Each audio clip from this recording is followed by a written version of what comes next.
ठीक है।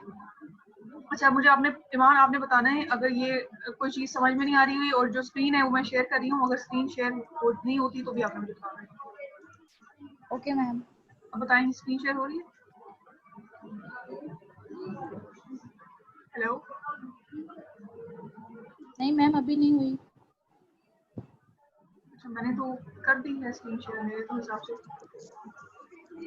अब देखिए, वो भी वेट कर रहा है कि यस मैम हो गई। ठीक है, सही है। अच्छा, हम बात कर रहे थे कॉन्ट्रैक्ट की डेफिनेशन की। कॉन्ट्रैक्ट की डेफिनेशन में मैंने आपको बताया था कि कॉन्ट्रैक्ट की डेफिनेशन में आपने देखना है कि कोई भी एग्रीमेंट या प्रॉमिस अगर वो इन्फोर्सेबल है, ये याद रख लेना है। जहाँ जहाँ कॉन्ट्रैक्ट की बात होगी वहाँ वहाँ ये चीज़ें आपको याद रखनी है कि कॉन्ट्रैक्ट में इन्फोर्सेबिलिटी का जो लफ्ज़ है दैट इज़ अ की वर्ड। कोई एग्रीमेंट या प्रॉमिस अगर वो इन्फोर्सेबल है, यानी कि आप उसको कोर्ट में ले जाके उस पर आप केस कर सकते हैं, दैट मीन्स कि वो कॉन्ट्रैक्ट है। ठीक है। अच्छा, उसके बाद आज ये इसकी डेफिनेशन है। अच्छा, उसके बाद अब हम थोड़ी सी बेसिक डेफिनेशंस देख लेते हैं कि एग्रीमेंट क्या होता है, प्रॉमिस क्या होता है। इसको थोड़ा सा हम देख लेते हैं कि ये क्या चीज़ें हैं।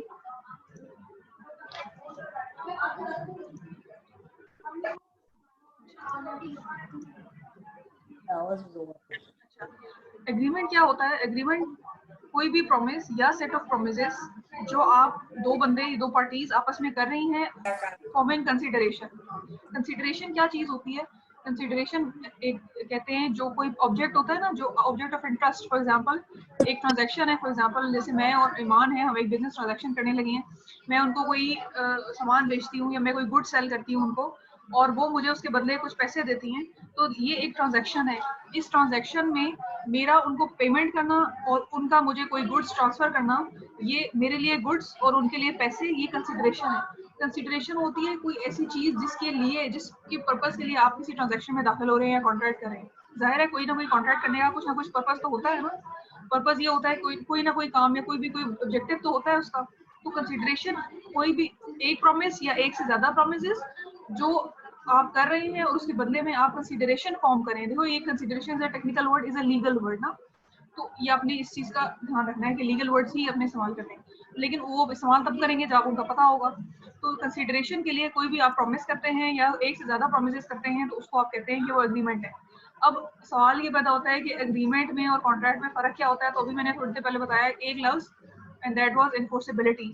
एग्रीमेंट को आप कोर्ट में नहीं लेके जा सकते, लेकिन आप कॉन्ट्रैक्ट को कोर्ट में लेके जाते हैं और उस अगले बंदे को आप उस पर मुकदमा कर सकते हैं, उसको सू कर सकते हैं। That is a legal word. ठीक है। उसके बाद आप देखते हैं कि प्रॉमिस क्या होता है। Promise when a person to whom the proposal is made. ये थोड़ी सी लीगल लैंग्वेज है जिसमें ये सारी चीजें लिखी हुई है, इसीलिए मैं आपको वर्बली कम्युनिकेट करी हूँ कि हमारा जो बेसिक लिखेंगे आप ऐसे ही जैसे इससे लिखा हुआ है, लेकिन हमने बेसिक कॉन्सेप्ट भी तो अंडरस्टैंड करना है ना, इसको याद नहीं करना है, इसको समझना है।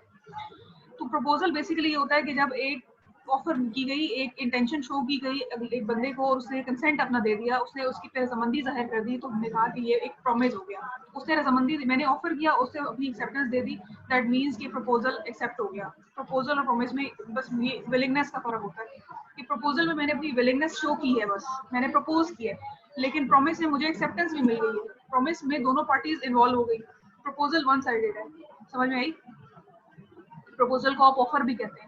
अब देखो, इस प्रपोजल की डेफिनेशन में प्रपोजल लिमिट करता है एक पार्टी एंड तक कि उसने ऑफर कर दी। अब अगले बंदे की पे है कि वो करता है, उसको एक्सेप्ट करता है या नहीं करता। विलिंगनेस तो मैंने अपनी शो कर दी है। ठीक है। प्रॉमिस में दोनों पार्टीज इन्वॉल्व हो जाती हैं, एक बंदे ने प्रपोज किया है और दूसरे बंदे ने उसे एक्सेप्ट भी कर दिया, तो ये टू साइड प्रॉमिस हो गया, बाइंडिंग हो गया। ठीक है, समझ में आई? Yes ma'am. Proposal, promise, agreement और कॉन्ट्रैक्ट, इन चार जो टर्म्स हैं इनमें फर्क समझ में आया? Yes ma'am. ठीक है। देखो, एक एक चीज का फर्क है। कॉन्ट्रैक्ट एग्रीमेंट ही होता है, लेकिन कॉन्ट्रैक्ट में एक चीज और ऐड होगी, दैट इज एनफोर्सेबिलिटी।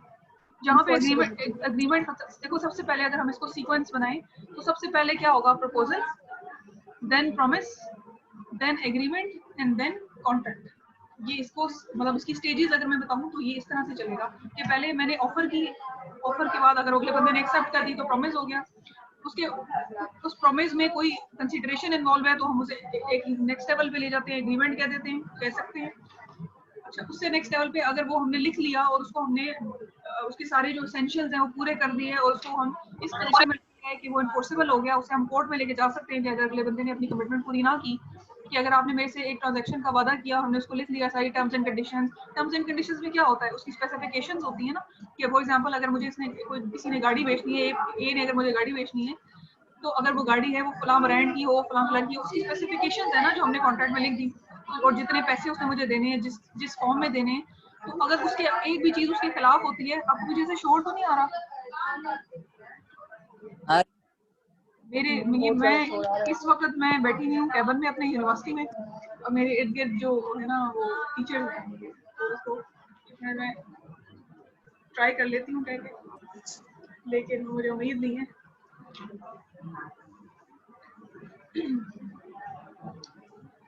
मैम मैं क्लास ले रही हूँ।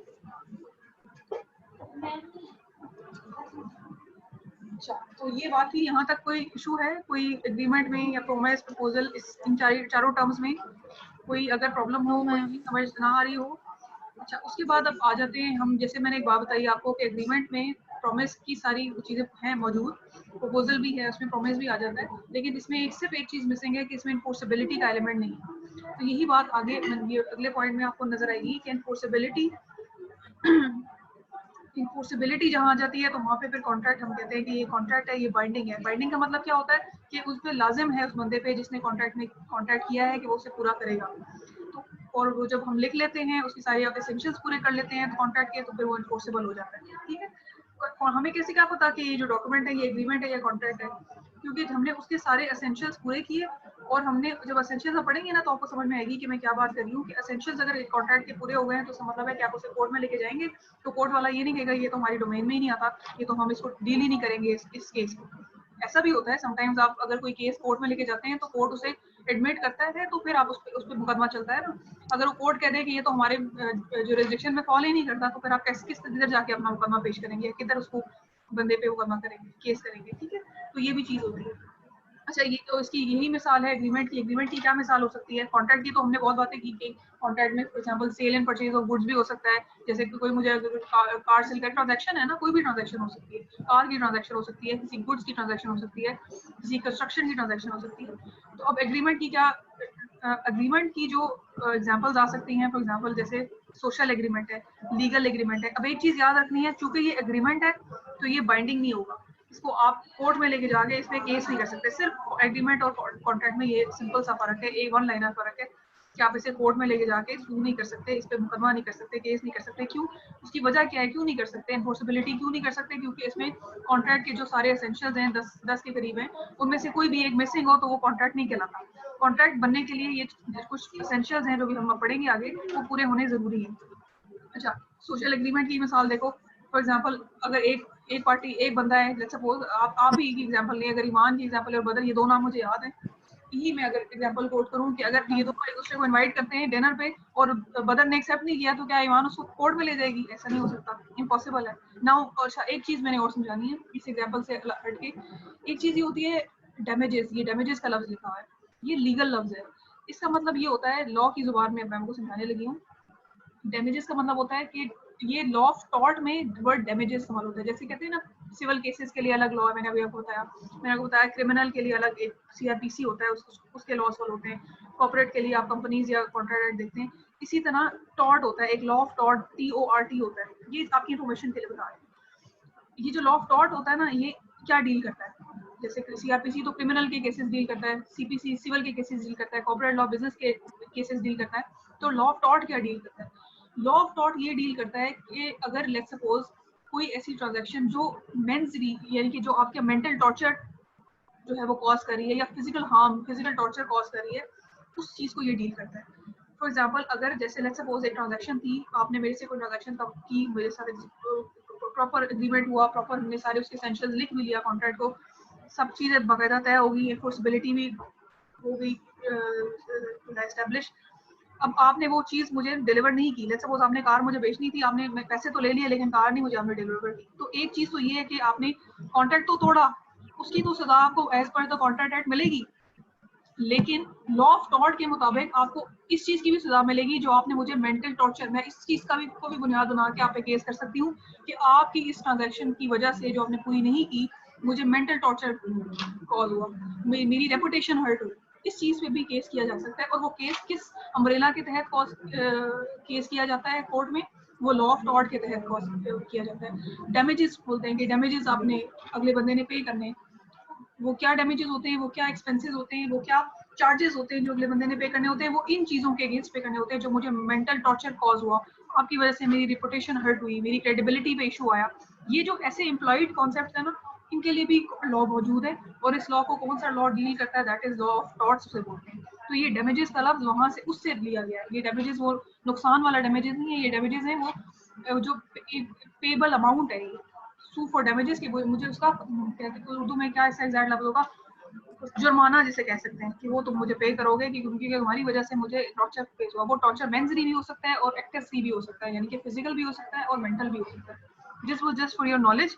लेकिन जहां तक सोशल एग्रीमेंट की बात है और लीगल एग्रीमेंट की बात है, चूंकि अब लीगल एग्रीमेंट है वो लीगली, लेकिन एग्रीमेंट है तो इसका मतलब है एनफोर्सेबल नहीं है। सोशल है वो एग्रीमेंट तो एनफोर्सेबल नहीं है, ठीक है। तो उसकी एग्जांपल फिर आप उस हिसाब से देखते हैं। अब जैसे सोशल एग्रीमेंट की तो मैंने डिनर की एग्जांपल दे दी, लीगल एग्रीमेंट में भी देख लो कि वो जो चीज मतलब आप कर रहे हैं, फॉर एग्जांपल जैसे कोई ट्रांजैक्शन आप कर रहे हैं वो है लीगल, लेकिन उसमें आपने कोई ऐसा हो सकता है कि आपने कोई चीज ऐसी मिस कर, कोई एसेंशियल मिस कर दिया हो, कोई चीज मिस कर दी हो, तो उसको आप, या लीगल एग्रीमेंट को अगर दूसरी तरह देखा जाए तो आप उसे, अगर इसमें सारे एसेंशियल्स कॉन्ट्रैक्ट के पूरे हैं तो आप उसे लीगल एग्रीमेंट को आप कॉन्ट्रैक्ट भी कह सकते हैं। तो ये मतलब एक synonym sort of legal agreement है कि है लीगल है, इसका मतलब है लीगल तभी होगा जब सारे के सारे एसेंशियल पूरे होंगे। एग्रीमेंट भी है तो हर कॉन्ट्रैक्ट भी एग्रीमेंट होता है, तो इसको लीगल एग्रीमेंट को आप एक दूसरे लफ्जों में कॉन्ट्रैक्ट भी कह सकते हैं। लेकिन social agreement is not a contract, social agreement is just a agreement. क्यों? क्योंकि वो एनफोर्सेबल नहीं है। Legal agreement can be enforceable, इसको कॉन्ट्रैक्ट भी कहा जा सकता है अगर इसमें सारे एसेंशियल्स पूरे हैं कॉन्ट्रैक्ट के। अब आ जाते हैं जो हमारा जो मेन टॉपिक है आज का, that is essentials of a valid contract. एक कॉन्ट्रैक्ट कैसे वैलिड होता है, वैलिड पे बात कर लेते हैं पहले। वैलिड वो चीज होती है जो सारे जो कंडीशंस है ना, प्रायर कंडीशंस, जो कोर्ट की नजर में चीज ओके है, उसको हम कहेंगे कि दैट इज वैलिड। कोर्ट कहता है कि कोर्ट ने किसी चीज को प्रोहिबिट किया है तो हम कहते हैं कि वॉइड है वो। ये लीगल टर्म्स है, valid, void and voidable. Valid वो चीज होती है जो कोर्ट की सारी रिक्वायरमेंट्स या जो कोर्ट की जो सारे रूल्स एंड रेगुलेशंस हैं, जो उन्होंने मतलब सारे जो हमारे लॉज है उन पे पूरा उतरती है अगर कोई चीज, that is a valid thing. अगर नहीं उतरती, कोर्ट उसे मना करता है, फॉर एग्जांपल स्मगलिंग को हमारा कोर्ट मना करता है, तो दैट इज वॉइड थिंग। अच्छा, फिर एक तीसरी टर्म भी होती है, उसे बोलते हैं वॉइडेबल। वॉइडेबल भी एक लीगल टर्म है। वॉइडेबल का क्या मतलब होता है? वॉइडेबल का मतलब ये होता है कि ये इसे या तो आप पार्टी पे है, फॉर एग्जांपल अगर मैंने एक ट्रांजैक्शन की और फॉर एग्जांपल कोई ऐसी ट्रांजैक्शन की और वो अगली पार्टी कोई किसी वजह से या कोई सिचुएशन ऐसी हुई कि अगली पार्टी को उसमें या तो मिसकम्युनिकेशन की वजह से या किसी भी वजह से अगली पार्टी उसको या तो एक्सेप्ट कर सकती है, कोर्ट उसे इजाजत देता है, या वो उसे रिजेक्ट कर सकती है। यानी कि उसमें दूसरी पार्टी के पास ऑप्शन होता है कि या तो वो उसे एक्सेप्ट कर ले या वो उसे रिजेक्ट कर ले। फॉर एग्जांपल मैंने ट्रांजैक्शन की बदर के साथ, लेट्स सपोज मैंने उसको कोई गुड्स ट्रांसफर की। अच्छा, वो गुड्स में कोई स्पेसिफिकेशन थी जो मैं पूरी करना भूल गई, मतलब कोई ऐसी स्पेसिफिकेशन उसने मुझे की हुई थी। फॉर एग्जांपल ट्रांजैक्शन में ले लो, मैंने मोबाइल फोन उसको सेल किए। एक्सक्यूज मी मैम, बताइए। मैम हमारे सेक्शन को क्लास का नहीं पता था, अभी सारे ज्वाइन कर रहे हैं तो वो सब कह रहे हैं कि आप उन्हें एक्सेप्ट कर लें। मैं तो कर रही हूँ, साथ साथ तो एक्सेप्ट कर रही हूँ। अब लेकिन जो हमने कंटेंट उन्होंने मिस किया वो फिर उसको सुनना पड़ेगा। ये जो हमने पीछे सारी चीजें डिस्कस की है ओके तो आप मैम। लोग इसको ध्यान से सुने, क्योंकि अभी जो स्टार्टिंग लेक्चर्स है ना, इसमें आपकी बेस बनेगी। तो अगर अच्छे कॉन्सेप्ट अंडरस्टैंड किए, जो बेसिक चीजें साथ साथ आ रही होती हैं, तो अच्छा रहेगा फिर। मैम हमें लिंक अभी मिला है, जस्ट अभी 1 मिनट हुआ हमें लिंक मिला है, ये सेकंड क्लास का, हमें मिला ही नहीं था लिंक। चलिए कोई बात नहीं, इसको आप मैं कर रही हूँ एक्सेप्ट, साथ साथ जो स्टूडेंट्स आ रहे हैं। तो जो पीछे से रह गए आपका, वो फिर आपने उस लेक्चर को सुन लेना है, ठीक है। Okay ma'am. तो अब हम वो एसेंशियल्स पढ़ने लगे। अब वॉइड, वॉइडेबल और वैलिड की जो डिस्कशन थी वो क्लियर है, उसमें कोई प्रॉब्लम तो नहीं? No ma'am. पापा ये कर लो। अब ऐसी कोई भी वर्ड जो मैं स्किप कर गई अगर लेट्स दोबारा सपोज क्लास की गलती से, और आपको दिख गया, तो आपने मुझे उधर ही बता देना है ताकि मैं उस पर उसी वक्त बात कर लें, उसी कॉन्सेप्ट को उसी वक्त क्लियर कर लें, ठीक है। जो वैलिड से मुझे जो चीज नजर आई थी कि 11 वैलिड बजे होता है, थी। वॉइड होता है और वॉइडेबल होता है, वो मैंने आपको बता दिया। वॉइडेबल ही होता है कि दूसरी पार्टी, कोई जैसे मैं एग्जांपल दे रही थी कि मैंने ट्रांजैक्शन की और ट्रांजैक्शन में मैंने मोबाइल अगर उसको बेचने थे और उसने मुझे कोई स्पेसिफिकेशन बताई हुई थी कि इस मॉडल का, इस कलर का मोबाइल आपने मुझे देना है, और मैंने गलती से कोई कलर मिस कर दिया, कलर उसने ब्लू मांगा था, मैंने रेड दे दिया, और मैंने उसे मोबाइल दे दिए, डिलीवर की गुड्स उसको, तो उसने जब देखा तो कि स्पेसिफिकेशन के मुताबिक नहीं है। अब कोर्ट इस बात को की उसको इजाजत देता है कि या तो वो इस कॉन्ट्रैक्ट को एक्सेप्ट कर ले कि चलो ठीक है कोई बात नहीं, या वो उसको रिजेक्ट कर दे। दोनों सूरतों में मैं उसको नहीं कुछ कह सकती, मैं उसको कोर्ट में नहीं लेके जा सकती कि इसने मुझे मेरी गुड्स वापस कर दी है, मुझसे पैसे मांग रहा है, या मैं उसको कुछ किसी चीज पे गिल्टी नहीं ठहरा सकती, क्योंकि ये वॉइडेबल है और ऑन हिज पार्ट कि वो चाहे तो एक्सेप्ट करे, चाहे तो वो इसको बेस बना के कि मेरी स्पेसिफिकेशन के मुताबिक नहीं है रिजेक्ट कर दे, तो भी वो वैलिड है और मैं उसको पाबंद हूँ कि जो मैंने उससे पैसे लिए हैं मैं उसको वापस करूंगी। तो अगर वो कोर्ट में चला जाए ये बात लेके, तो उसको उसकी फेवर में फैसला होगा, मेरी फेवर में फैसला नहीं होगा। समझ में आई? Yes ma'am. अब हम इसकी एसेंशियल्स पढ़ते हैं, वन बाय वन इसकी जो चीजें हैं उसको डिस्कस करते हैं। देखो एक चीज याद रखना, जब कॉर्पोरेट लॉ का पेपर आता है ना, कंपनी की बात नहीं करी, कॉन्ट्रैक्ट एक्ट की बात करी, तो कॉन्ट्रैक्ट एक्ट में कोई भी बात है उसको समझाने के लिए you have to give examples. आपने अगर कॉन्सेप्ट बताया, फॉर एग्जांपल अगर मैंने यहाँ पे वैलिड का कॉन्सेप्ट, वैलिड कॉन्ट्रैक्ट का कॉन्सेप्ट डिस्कस किया है, तो मुझे एग्जांपल लाजमी कोट करनी है। ये कंपल्सरी होता है, ये बहुत जरूरी होता है कि आप एग्जांपल्स कोट करें, इससे आपकी अंडरस्टैंडिंग का पता चलता है। तो ये आपने ध्यान रखना है इस चीज का कि पेपर में आपको एग्जांपल्स, कॉन्ट्रैक्ट एक्ट की जहां तक बात है, एग्जांपल्स पे एम्फसाइज करना है, ताकि आपकी एक तो अंडरस्टैंडिंग क्लियर हो, और वो रिक्वायरमेंट भी होती है पेपर की, जितनी कॉन्सेप्ट्स हैं उतनी एग्जांपल्स आपकी जरूरी होती है, खुद ही नहीं होती आपकी। जरूरी नहीं है कि आप ये वाले एग्जांपल्स को एज इट इज आप लिखें, आपको जो लाइव एग्जांपल्स नजर आती हैं या आप खुद से क्रिएट कर सकते हैं एग्जांपल्स, सब्जेक्ट टू के वो कॉन्सेप्ट को की रिक्वायरमेंट्स को पूरा करती हैं, तो आप खुद से भी बना सकते हैं। अच्छा, अब इसकी जो वैलिड कॉन्ट्रैक्ट है इसके एसेंशियल्स देख लेते हैं। एसेंशियल्स वो क्रिटिकल इंग्रेडिएंट्स होते हैं जो किसी भी कॉन्ट्रैक्ट को बनाने के लिए बहुत जरूरी होते हैं। अगर इनमें से कोई एक भी कैरेक्टरिस्टिक जो एसेंशियल है जो वो मिसिंग होगा, तो इसका मतलब है कि आपका कॉन्ट्रैक्ट वैलिड नहीं है। अगर वैलिड नहीं होगा कॉन्ट्रैक्ट तो क्या नुकसान होगा? अगर कॉन्ट्रैक्ट वैलिड नहीं होगा तो नुकसान ये होगा कि आप कल को अगर कोई ब्रीच हो जाती है, अगर कोई कॉन्ट्रैक्ट के अगेंस्ट जाता है या कोई कुछ अपनी कमिटमेंट पूरी नहीं करता, तो आप उसे कोर्ट में लेके जाके उससे हर जाना मांग सकते हैं कि हमें उसका कंपनसेशन दिया जाए, हमें इसके पैसे, मतलब इसकी मतलब इन टर्म्स ऑफ टॉर्ट भी, इन टर्म्स ऑफ डैमेजेस भी, और इन टर्म्स ऑफ आपका जो एक्चुअल कॉन्ट्रैक्ट का नुकसान है वो भी आप उससे पूरा करा सकते हैं। ये फायदा होता है वैलिड कॉन्ट्रैक्ट का। अब इसके क्या क्या है एक दफा ओवरव्यू देख लेते हैं। ऑफर एंड एक्सेप्टेंस है इसका एक एसेंशियल है, फिर लीगल ऑब्लिगेशन है, लॉफुल कंसीडरेशन है, कैपेसिटी ऑफ द पार्टीज है। जहां पे आपको लगे कि अब ज्यादा हो रहा है आप मुझे बता देना है, मैं इसको उधर ही रोक दूंगी। इसके बाद फ्री कंसेंट है, लॉफुल ऑब्जेक्ट है, राइटिंग एंड रजिस्ट्रेशन है, सर्टेनिटी ऑफ टर्म्स है, पॉसिबिलिटी ऑफ परफॉर्मेंस है, और मेरे ख्याल से आखिरी है नॉट एक्सप्रेसली डिक्लेयर्ड बाय। इसको वन बाय वन हम डिस्कस करते हैं अभी। सबसे पहला जो एसेंशियल है वो है ऑफर एंड एक्सेप्टेंस। इसमें हमने पहले भी बात की है कि एक कॉन्ट्रैक्ट को एग्जीक्यूट होने के लिए जरूरी है कि कोई ऑफर हो और कोई एक्सेप्टेंस हो। ऑफर मतलब ये कि मैंने आपको एक अपनी विलिंगनेस शो की है कि मैं आपके साथ ये कॉन्ट्रैक्ट करना चाहती हूँ, मैं आपके साथ ये ट्रांजैक्शन करना चाहती हूँ। एक्सेप्टेंस जो है वो आपकी तरफ से रजामंदी है कि हाँ मुझे इस चीज में कोई इशू नहीं है, मैं भी इसको ट्रांजैक्शन को एग्जीक्यूट करने के लिए अग्री करती हूँ। अब इसमें कुछ पॉइंट्स हैं। इसमें पॉइंट्स ये हैं कि ऑफर ऑन एक्सेप्टेंस जो है वो एक तो आप उसकी वर्बली भी आप कर सकते हैं, उसको आप रिटर्न भी कर सकते हैं। फिर एक चीज इसमें ये होती है कि आप जब अगर उसको रिटर्न कर लें, कॉन्ट्रैक्ट जो होता है ना वो, अब आप अगर बात करें तो वो वर्बली भी हो सकता है, वर्बली भी हो सकता है, और वो रिटर्न, लेकिन रिटर्न में कर लेना ज्यादा प्रेफरेबल होता है क्योंकि वर्बल चीज को प्रूव करना मुश्किल होता है। ठीक है, तो जैसे हमने पहले भी इस चीज में डिस्कस किया कि फॉर एग्जांपल कोई ट्रांजैक्शन है और उसमें मेरा इंटरेस्ट है कि मैं कोई चीज बेच रही हूँ। फॉर एग्जांपल अगर मैं कोई घड़ी बेच रही हूँ तो मैं घड़ी सेल कर रही हूँ और अगला बंदा मुझे उसके अगेंस्ट पैसे दे रहा है, दिस इज अ ट्रांजैक्शन। और मैं उसको कहूँ कि मैं ये घड़ी बेचना चाहती हूँ और अगर वो इसको अग्री कर ले एक डिसाइडेड अमाउंट के पे, तो that is an offer and acceptance. अच्छा, अब आगे आ जाते हैं लीगल ऑब्लिगेशन पे।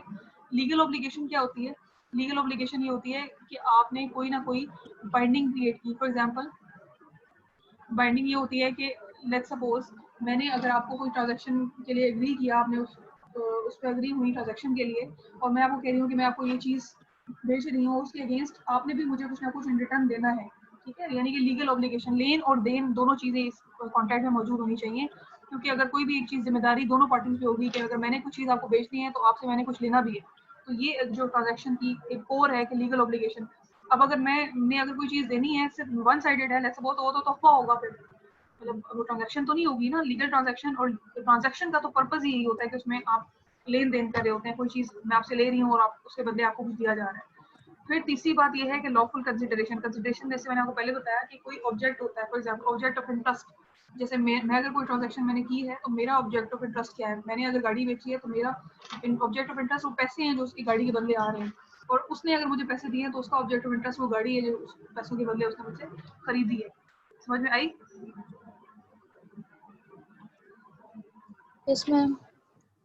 उसके बाद आ जाते हैं नेक्स्ट। अच्छा, ये सारे एक एक चैप्टर है, अभी सिर्फ इसका इंट्रो है, ये बिल्कुल एक ओरिएंटेशन है इस एसेंशियल से। इसमें हम हर टॉपिक पे एक चैप्टर इसको डिटेल में इन डेप्थ डिस्कस करेंगे, ठीक है? इसलिए परेशान नहीं होना कि 2 लाइनों में मैडम ने ये हेडिंग निकाल दी है, ऐसा नहीं है, ठीक है? इसमें हर टॉपिक पे एक चैप्टर है जो हम डिस्कस करेंगे, कुछ 7-8 हम डिस्कस करेंगे। उसके बाद है capacity of the parties. Capacity of the parties का मतलब ये होता है कि पार्टीज की जी मैम ये थर्ड वाला रिपीट करते हैं। थर्ड है लॉफुल कंसिडरेशन। कंसिडरेशन का मतलब ये होता है object of interest. For example देखो, आप क्या नाम है आपका?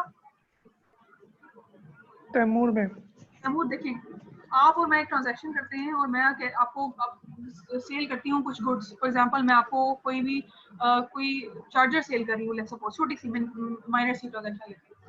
तो मैं आपको चार्जर सेल कर रही हूँ, आप अग्री कर जाते हैं, मैंने आपको ऑफर की, आपने कहा ठीक है मैं परचेज करूंगा, मैंने आपको कहा 1000 रुपए का ये चार्जर आपको मैं बेचूंगी, आपने कहा ठीक है। अब लॉफुल कंसिडरेशन क्या, ये कंसिडरेशन ये जो ऑब्जेक्ट ऑफ इंटरेस्ट है मेरे लिए क्या है, मेरे लिए पैसे हैं जो आ रहे हैं, आपके लिए ऑब्जेक्ट ऑफ इंटरेस्ट क्या है इस ट्रांजैक्शन में एंटर होने का, वो चार्जर जो आप मेरे से खरीद रहे हैं, ठीक है? अब पॉइंट ये कहता है कि लॉफुल कंसिडरेशन की कंसिडरेशन तो है लेकिन वो लॉफुल होनी चाहिए। अगर लेट्स सपोज मैं आपको कुछ ये आपके साथ ट्रांजैक्शन अग्री करूं कि चलो हम कुछ स्मगलिंग की ट्रांजैक्शन जनरेट करते हैं, और या मैं आपको कोई ऐसी चीज बेचती हूँ जो कि इलीगल है, जो कोर्ट इसकी हमें इजाजत नहीं देता। फॉर एग्जांपल अगर लेट्स सपोज सिगरेट्स की एक ट्रांजैक्शन करें तो सिगरेट्स आर नॉट, क्योंकि अगर सेल परचेज हमारी हुकूमत ने बैन की हुई है तो वो इलीगल हो गई ना, फिर अनलॉफुल हो गई वो ट्रांजैक्शन। तो है तो कंसिडरेशन ही लेकिन वो अनलॉफुल है। तो ये चीज मैं बताने की कोशिश करी हूँ। Consideration basically that object of interest जो जिसके लिए आप ट्रांजैक्शन में दाखिल हो रहे हैं, जो आप ट्रांजैक्शन करने लगे हैं, लेन देन करने लगे हैं जिसके लिए, और वो दूसरी पॉइंट ये है कि वो लॉफुल होना चाहिए, उसमें कोई ऐसी चीज आप ट्रांजैक्शन ना करें, ऐसा कोई लेन देन ना करें जो कि जिसको कोर्ट ने, जिसको आपके लॉ ने किया हो, मना किया हो जिसे, ठीक है? जैसे देखो, तो ये जैसे देखो ये एग्जांपल में लिखा हुआ है कि she agrees to sell his house to be, कि वो 10 लाख रुपए में, सी कहता है कि मैं बी को कि मैं तुम्हें 10 लाख रुपए में एक घर बेचूंगा। तो 10 लाख रुपए जो है वो सी की के लिए कंसिडरेशन है, और घर जो है वो बी के लिए कंसिडरेशन है। ऑब्जेक्ट है ना उसका, और इंटरेस्ट है उसका इस चीज के लिए, उस घर के लिए वो ट्रांजैक्शन करेगा और वो पैसों के लिए ट्रांजैक्शन करेगा। तो ये हम कह रहे हैं कि consideration is a legal word. अच्छा, दूसरी चीज ये कि घर की ट्रांजैक्शन हो रही है ना, सेल परचेज, तो ये लीगल है, लॉफुल है। कानून हमें इजाजत देता है कि हम घर खरीद सकें, खरीदो फरोख्त घरों की या रियल एस्टेट की कर सकें, ठीक है? उसके बाद नेक्स्ट पॉइंट हम डिस्कस कर रहे थे capacity of the parties. Capacity of the parties का पॉइंट जो है वो हमें ये बताता है कि क्या मैं और तैमूर जो ये ट्रांजैक्शन कर रहे हैं, क्या हम इस काबिल भी हैं कि ये ट्रांजैक्शन कर सकें? क्या ऐसा तो नहीं है कि हम दोनों पार्टीज में से कोई एक 18 साल से कम उम्र है, या ऐसा तो नहीं कि कोई हम दोनों में से जो है वो साउंड माइंड नहीं है, साउंड माइंड नहीं यानी कि इंसेन है, वो दिमागी तौर पे वो ठीक नहीं है, या ऐसा तो नहीं है कि इन दोनों पार्टीज में से किसी एक को कोर्ट ने किसी पहले केस में इस बात से प्रोहिबिट किया हो कि तुमने कोई ट्रांजैक्शन नहीं करनी, या तुम इस ट्रांजैक्शन को नहीं कर सकते। क्यों नहीं कर सकते? अगर तुम्हारे पास ये लाइसेंस नहीं है इस चीज को ट्रेड करने का, तो तुम ये ट्रांजैक्शन नहीं कर सकते, और मेरे पास लाइसेंस नहीं है और मैं फिर भी कर रही हूँ। क्या ऐसी बात तो कोई नहीं है? तो ये 3 कंडीशंस हैं, ये डिटरमिन करती हैं कैपेसिटी ऑफ द पार्टीज को। क्या चीज 3 डिटरमिन करती हैं? एक उसकी एज ऑफ मेजॉरिटी, मेजर और माइनर। मेजर वो होता है जो 18 साल से बड़ा हो, माइनर वो होता है जो 18 साल से कम हो। Age of majority, sound mind के वो दिमागी तौर पर ठीक हो, not disqualified by the from contracting by law, कि उसको कानून ने इस बात से मना ना किया हो कि वो विदाउट, मतलब फॉर एग्जांपल जैसे प्री कंडीशन मैंने बता दी कि अगर लाइसेंस नहीं है तो ट्रांजैक्शन करे, और कानून में है कि विदाउट लाइसेंस आप ट्रांजैक्शन कर ही नहीं सकते। तो ये कहते हैं कि कोर्ट ने तो नहीं उसको डिस्क्वालीफाई किया हुआ कि तुम ट्रांजैक्शन, या हो सकता है वो पहले से कोई क्रिमिनल रिकॉर्ड हो उसका और वो ये काम कर ही ना सकता हो लेकिन वो फिर भी कर ले। तो ये 3 चीजें देखनी होती है कॉन्ट्रैक्ट करने से पहले, कि उसका क्रेडेंशियल्स क्या है जिस पार्टी के साथ आप ट्रांजैक्शन करने लगे हैं, और उसकी जो मेंटल स्टेट क्या है, उसकी एज से रिलेटेड। ये भी 3 पॉइंट्स हैं, इन पे बात होती है। फॉर एग्जाम्पल देखो, एग्जाम्पल अगर देखें हम कि माइनर है, माइनर कौन होता है? जो 18 साल से कम होता है। वो 10,000 रुपए की किताबें जो है वो बोरो कर लेता है बी से और उसे कहता है कि मैं 6 महीने में तुम्हें वापस कर दूंगा, तो ये वैलिड कॉन्ट्रैक्ट नहीं है। हालांकि देखो इसमें कंसिडरेशन भी लॉफुल है, किताबें है ना, लॉ ने तो मना नहीं किया कि आप किताबें खरीदो फरोख्त करें, प्रोजेक्ट ऑफर भी है, एक्सेप्टेंस भी है, पैसे भी मौजूद हैं, तो लेकिन स्टिल ये वैलिड कॉन्ट्रैक्ट नहीं है। क्यों? क्योंकि उस क्राइटेरिया पे जो लॉ ने डिसाइड किया है कि एज ऑफ मेजोरिटी देखनी है, साउंड माइंड हो वो ये देखना है, डिस्क्वालीफाइड ना हो by the court of law ये देखना है, इस कंडीशन पे ये पूरा नहीं करता। ठीक है, समझ में आई इस चीज की? Yes ma'am. Yes ma'am, yes ma'am. उसके बाद नेक्स्ट पॉइंट देखो, फ्री कंसेंट। फ्री कंसेंट का क्या मतलब होता है? फ्री विल आपकी, यानी कि आप अपनी मर्जी से कॉन्ट्रैक्ट कर रहे हो। ऐसा ना हो कि मैंने आपको किसी बात पे प्रेशराइज किया हो, या मैंने आपको कोई थ्रेट दिया हो, या मैंने कोई अनड्यू इन्फ्लुएंस किया हो। देखो इसमें 3 बातें हैं, जैसे हमने पीछे कैपेसिटी ऑफ द पार्टीज में 3 बातें पढ़ी ना, कि मेजर एज देखनी है, जो मेजोरिटी कि वो 18 साल से बड़ा हो, साउंड माइंड हो, डिस्क्वालीफाइड ना हो by the court of law. इसी तरह फ्री कंसेंट में भी हमने 3 चीजें देखनी है, 3-4 है। कोर्जन है, और अभी मैं बताती हूँ कि ये क्या है। कोर्जन है, अनड्यू इन्फ्लुएंस है, फ्रॉड है, मिसरिप्रेजेंटेशन या मिस्टेक है। कोर्जन या क्या होती है कि जबरदस्ती गन पॉइंट पे किसी से आप कॉन्ट्रैक्ट साइन करा लो। अनड्यू इन्फ्लुएंस क्या होता है? अनड्यू इन्फ्लुएंस होता है क्लोज रिलेशन के बीच में, जैसे फादर और डॉटर के बीच में, जैसे मदर और हसन के बीच में। मेरे ख्याल से टाइम फिर खत्म हो जाएगा, अभी हम फ्री कंसेंट में कंप्लीट कर लेती हूँ, इसके बाद इसको हम क्लोज कर देते हैं। ठीक है, नेक्स्ट में देखेंगे कि इसको रिकरिंग मीटिंग या शायद गूगल मीट पे हम क्लास को कंडक्ट करें, ताकि हमें ये बार बार ये प्रॉब्लम ना आए कि हर 40 मिनट बाद हमारी टाइम लिमिट खत्म हो जाती है। ठीक है, अच्छा फ्री कंसेंट में मैंने आपको बताया कि कोर्जन है, अनड्यू इन्फ्लुएंस है, फ्रॉड है, मिसरिप्रेजेंटेशन या मिस्टेक है। देखो इसका ब्रीफ इंट्रोडक्शन देखो। कोर्जन होता है जबरदस्ती, आपसे गन पॉइंट पे अगर मैंने कॉन्ट्रैक्ट साइन करा लूँ, कोर्जन है। अनड्यू इन्फ्लुएंस ये मैंने बताया कि क्लोज रिलेशन के बीच में होता है, जैसे फादर डॉटर के बीच में होता है, एम्प्लॉय सबऑर्डिनेट के बीच में होता है, जैसे टीचर स्टूडेंट के बीच में होता है। जैसे फॉर एग्जांपल अगर मैं हूँ, मैं आपको ये इस चीज़ पे प्रेशराइज करूँ कि आप ये असाइनमेंट लाजमी करें, फॉर एग्जांपल ये अभी तो खैर ये असाइनमेंट की बात, तो ये कोई ट्रांजैक्शन तो नहीं है, लेकिन लेट्स सपोज मैं आपसे कोई चीज़ कहूँ कि मुझे ये चीज़ आप ला के दें या कुछ करके दें, ऐसा कोई मैं आपसे डिमांड करूँ और आपको प्रेशराइज करूँ उस पर, तो आप इन्फ्लुएंस में आगे, फॉर एग्जाम्पल इन्फ्लुएंस में आ जाता है बंदा कि अभी हमारी इससे हमने इसके अंडर काम करना है या हमने इसके साथ ये सब्जेक्ट पढ़ना है, तो ये प्रेशर जो क्रिएट होता है स्टूडेंट पे, और फिर उस प्रेशर में आके वो गलत काम कर देता है, जो टीचर की जो एक कहते हैं ना वो रिक्वायरमेंट जो कि उसके जो कि क्या क्या कहेंगे, इसका एग्जैक्ट वर्ड क्या होगा, कि जो राइट नहीं है, ऐसी मैंने आपसे कोई फरमाइश की जो कि प्रिंसिपली मुझे नहीं करनी चाहिए, जो कि दिस इज नॉट राइट, लेकिन मैंने आपको वो काम करने को कह दिया और आपने इन्फ्लुएंस में आके कि आपने जाहिर है मेरे साथ सेमेस्टर गुजारना है और आपके ग्रेड ना अफेक्ट हो, ये चीज़ सोच के आपने वो काम कर दिया, तो इसको कहते हैं कि अनड्यू इन्फ्लुएंस से मैंने अपना काम करा दिया। ये बहुत कॉमन होता है, ये विजिबल होता है, नॉर्मली ऑफिस में हो रहा होता है, नॉर्मली ये फैमिलीज में हो रहा होता है, लेकिन इस चीज़ को कोई इतनी रिकॉग्निशन नहीं है, क्योंकि ये इस चीज़ पे इतनी कभी बात ही नहीं हुई हमारी सोसाइटी में। इस पे बहुत सारे केसेस हो सकते हैं। फॉर एग्जांपल अगर मैं कल को ये जाके कह दूं कि मैंने जो ये काम किया था कोर्ट में और मुझसे ये अनड्यू इन्फ्लुएंस के थ्रू कराया गया, क्योंकि उस वक्त मैं इन साहब की सबऑर्डिनेट थी, ये मेरे मैनेजर साहब थे या मेरे सुपरवाइजर थे, इस बेसिस पे मैं केस कर सकती हूँ कोर्ट में जाके। कल की मुझसे इन्होंने जबरदस्ती ये कॉन्ट्रैक्ट साइन कराया, मैं नहीं करना चाहती, तो अगर मैं प्रूफ कर दूँ, बर्डन ऑफ प्रूफ फिर मेरे पे आएगा, अगर मैं इस चीज़ को साबित कर दूं तो फिर मैं उस कॉन्ट्रैक्ट से निकल सकती हूँ, यानी कि कोर्ट मेरी फेवर में ही फैसला देगी, लेकिन शर्त ये है कि मुझे ये साबित करना हो। इसी तरह फ्रॉड है, वो तो धोखाधड़ी है, हमें क्लियरली पता है कि हमने किसी चीज़ को किसी बंदे को चीट किया, बताया कुछ और सामान में 2 नंबरी कर दी, तो इसको फ्रॉड बोलते हैं। मिसरिप्रेजेंटेशन ये होती है, फ्रॉड और मिसरिप्रेजेंटेशन में फर्क होता है। फ्रॉड इंटेंशनल होता है, मिसरिप्रेजेंटेशन भी वही चीज़ होती है। देखो फ्रॉड में भी ये होता है ना, आप कहते कुछ हैं और आप करते कुछ हैं। मिसरिप्रेजेंटेशन में भी ये होता है कि मैंने आपको दिखाया तो आईफोन 11 दे दिया मैंने आपको आईफोन 6, लेकिन उसमें क्या होता है कि वो इंटेंशनल होता है, फ्रॉड इंटेंशनल होता है, सोच समझ के किया जाता है। लेकिन जो मिसरिप्रेजेंटेशन होती है वो सोची समझे बगैर होती है, और उसमें आपने सोचा आप पता नहीं होता, मिस्टेक ही होता है, गलती से हो जाते हैं, मतलब मिस्टेक में आपकी इंटेंशन भी शामिल नहीं होती और आपको पता भी नहीं होता कि गलत हो रहा है। मिसरिप्रेजेंटेशन में आपको आपकी इंटेंशन नहीं होती, फ्रॉड में आपकी इंटेंशन होती है, और मिस्टेक ये होता है कि गलती से ये चीज़ हो जाती है, कोई काम गलती से आपसे स्किप हो गया। बहुत ही माइन्यूट सा डिफरेंस है, इसको डिटेल में इस विद एग्जांपल जाके हम पढ़ेंगे चैप्टर नंबर 5 में डिस्कस करेंगे, लेकिन अभी तक के लिए आपको ये चीज़ पता होनी चाहिए कि एसेंशियल ऑफ द कॉन्ट्रैक्ट में एक एसेंशियल है फ्री कंसेंट, और फ्री कंसेंट तब नहीं होता जब कोर्जन हो, अनड्यू इन्फ्लुएंस हो, फ्रॉड हो, मिसरिप्रेजेंटेशन या मिस्टेक हो। अभी तक के लिए इस टॉपिक के लिए इतनी बात जानना काफी है। समझ में आई? ठीक है, अभी मैं इस टॉपिक को यहाँ पे क्लोज कर रही हूँ। जो हम नेक्स्ट क्लास स्टार्ट करेंगे, हो सकता है गूगल मीट पे करें, तो हम फिर इसको डिटेल में लेके चलेंगे और अगले टॉपिक के साथ मैं इनको इस वाले एसेंशियल्स के टॉपिक को कनेक्ट करूँगी। ठीक है, ओके मैम। तो कैसी रही आपकी क्लास आज की? मैम अच्छी थी। समझ आया। चलो ये तो मैम गुड है, आप अच्छी स्लाइड्स बात भी है। हमारे साथ शेयर कर दीजिएगा। हाँ, ये नोट्स हैं मैंने बनाए हुए चैप्टर 1 के, बाकी स्लाइड्स हैं वो मैं आपके साथ शेयर कर दूंगी। तो अभी मैं इसको क्लोज कर रही हूँ और आपके साथ रिकॉर्डिंग में आपके सीआर के साथ शेयर कर दूंगी, तो आप फिर उनसे ले लीजिएगा।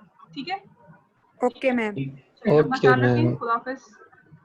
अल्लाह ओके मैम, हाफिज़। अल्लाह हाफिज। हाफिज।